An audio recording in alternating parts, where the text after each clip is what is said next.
You know what's scary? A lot of guys think their money problem is an income problem. They think the issue is, I just need to make more. I need a better job. I need a side hustle. I need to get serious. And look, maybe that's partly true. But here's the uncomfortable truth. Sometimes the reason your financial life won't move forward has nothing to do with your salary and everything to do with the habits that are quietly draining your energy, discipline, confidence, and ability to follow through. And one of the biggest ones is porn. Not because of some dramatic moral panic, not because your life instantly explodes the second you open a tab, but because if porn has become a compulsive habit in your life, it usually doesn't stay in one area. It leaks into your focus, into your motivation, into your self-respect, into your consistency, into your sleep, into your ability to do hard things when nobody is watching, and eventually into your money.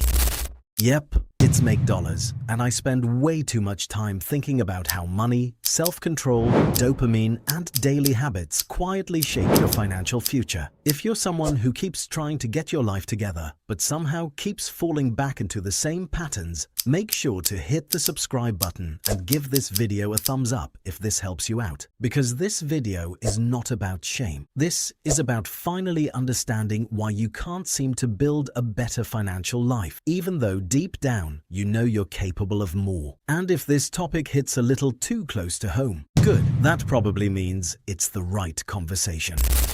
Section 1. The problem is bigger than just watching something. Let's be honest about what this actually looks like, because most people don't have a porn problem in the dramatic movie version. It's not always some extreme, obvious collapse. It usually looks normal from the outside. You still go to work, you still answer messages, you still say you're trying to improve, you still watch productivity videos, you still think about money, you still tell yourself next month will be different. But behind the scenes, you keep doing the same thing. Late at night, when you're stressed, when you're bored, when you feel rejected, when you feel lonely, when you don't want to deal with your life. And that's where it starts getting expensive. Because here's what most people don't realize. Porn addiction usually isn't just about lust. It's about escape. It becomes your fastest way to avoid discomfort. Stress? Escape. Failure? Escape. Pressure? Escape. Loneliness? Escape. Financial anxiety? Escape. And the more you train your brain to escape discomfort instantly, the worse you get at building a life that requires discomfort to improve. And money improvement is basically built on discomfort. Budgeting is uncomfortable. Saving is uncomfortable. Waking up early is uncomfortable. Studying a skill is uncomfortable. Applying for better jobs is uncomfortable. Saying no to dumb spending is uncomfortable. Starting a side hustle is uncomfortable. Fixing your life is uncomfortable. So if your default response to discomfort is always quick dopamine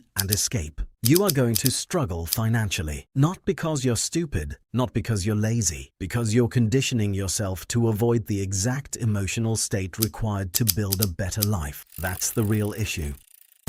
Section 2. The addicted person's daily life. And if you're in this cycle, you probably already know what I'm talking about. You tell yourself, I'll stop after today. Then you don't. You tell yourself, I just need to get serious. Then 2 days later, you're back in the same loop. You say, I'm wasting my potential. But you still do it. And that's one of the worst parts of this habit. It creates this brutal split between the person you know you could be and the person you keep proving yourself to be. That gap destroys your confidence. Not fake confidence, not Instagram confidence, real confidence. The kind that says, when I say I'm going to do something, I trust myself. And that matters financially more than people think. Because money success is not built by people who feel inspired one random Tuesday. It's built by people who can trust themselves repeatedly. That's it. Can you trust yourself to stick to a plan? Stop impulse spending. Follow through. Keep promises to yourself. Delay gratification. Do boring things consistently. That's wealth building. And porn addiction trains the opposite pattern. It teaches your brain, I want relief now. Not later, not earned, not built,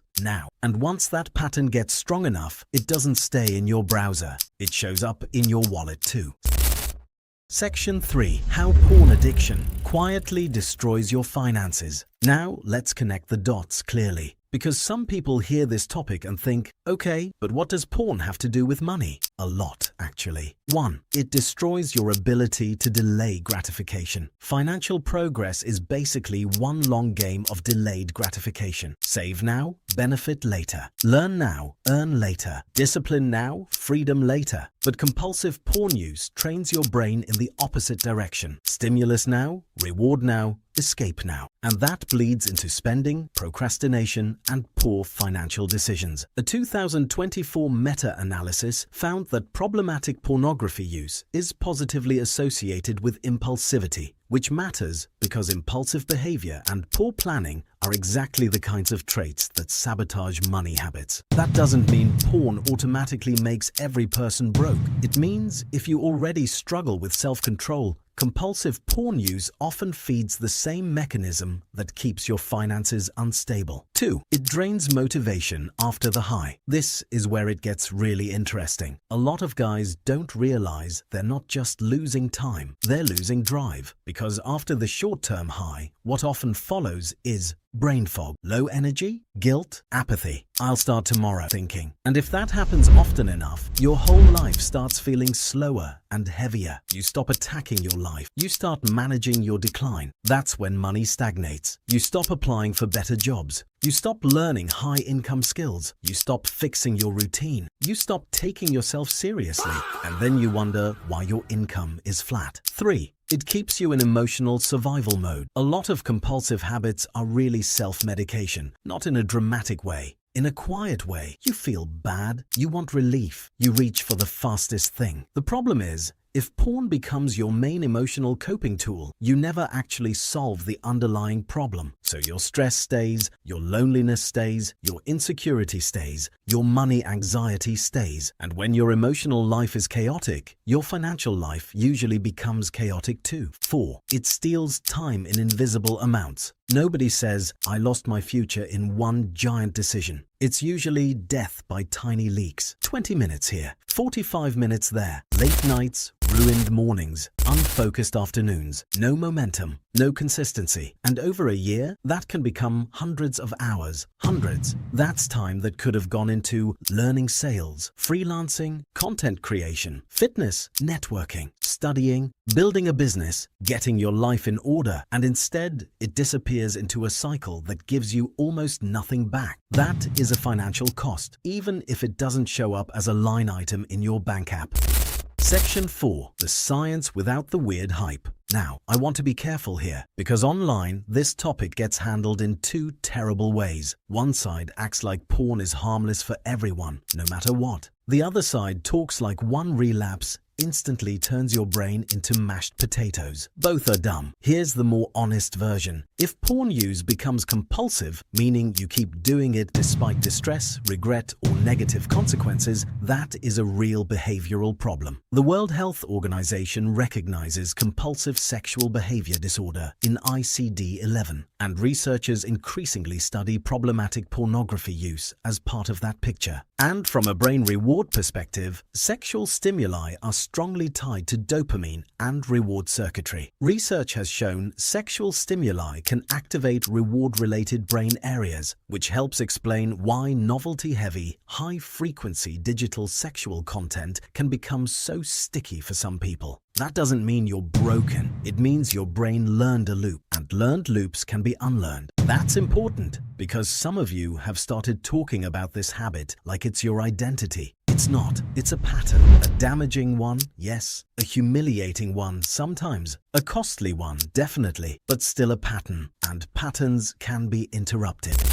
Section 5. What real people experience. If you read enough stories from men trying to quit this habit, the pattern is painfully similar. It usually sounds like this: I don't even enjoy it anymore. That line comes up constantly because after a while it stops being about pleasure. It becomes automatic, compulsive, like scratching an itch that never actually heals. And then another line shows up. I keep doing it most when my life feels the worst. That's the key. The habit isn't random. It usually spikes when work feels overwhelming, money feels embarrassing, life feels directionless, confidence is low, loneliness is high. So the addiction becomes both a symptom and an amplifier. It shows up because your life feels off, and then it keeps your life off. That's why this is such a trap. Because the very thing you use to escape your pain becomes one of the reasons your pain doesn't leave. And if that doesn't describe some people's financial life perfectly, I don't know what does. Section 6. Why quitting this can change your money. Now, let's be very clear. Quitting porn will not magically put $10,000 in your bank account. That's not what I'm saying. But if this is a real compulsive habit in your life, reducing or quitting it can absolutely improve the traits that make financial success possible. Focus, follow-through, emotional regulation, sleep confidence, self-respect, consistency, willingness to do hard things. And those traits compound into money. That's the connection. You don't get rich because you stopped watching porn. You get better financially because you finally stop bleeding energy into a habit that makes your whole life weaker. That's the difference. One quote I really like is, "Discipline is choosing what you want most over what you want now." That's not just a recovery quote. That's literally personal finance. That's investing. That's budgeting. That's career growth. That's wealth. If you can rebuild that muscle in one area, it often starts strengthening in other areas too. That's where the transformation happens.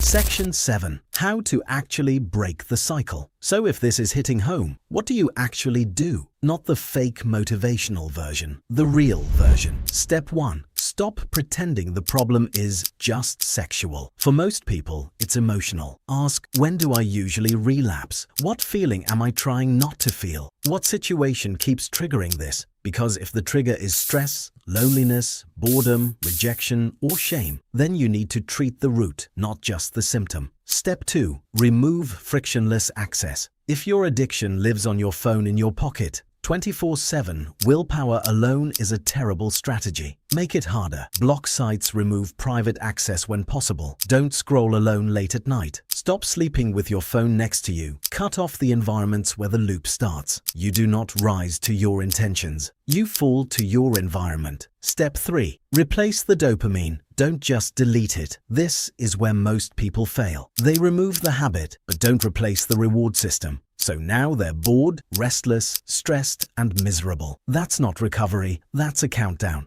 You need better sources of reward: lifting, walking, prayer or meditation, deep work, cold showers, social interaction, sleep, progress you can actually feel. Step 4. Tie your recovery to a bigger identity. Don't just say, "I'm trying to quit porn." That's weak. Say, "I'm becoming a man who can trust himself." That changes everything, because now every decision matters. Now every night matters. Every urge matters. Every small win matters. This is no longer about avoiding one bad habit. It's about becoming dangerous in the best possible way. Focused, clear, reliable, capable. That identity will make you more money than motivation ever will. Step 5. If it's severe, get real help. If this is deeply compulsive, escalating, or tied to depression, shame spirals, or daily dysfunction, don't romanticize doing it alone. There are therapists and evidence-based approaches that help with compulsive behavior. Also, problematic pornography use has been linked with psychological distress in research. So if this is wrapped up with anxiety or depression, treat the whole picture, not just the screen habit. That's not weakness. That's maturity.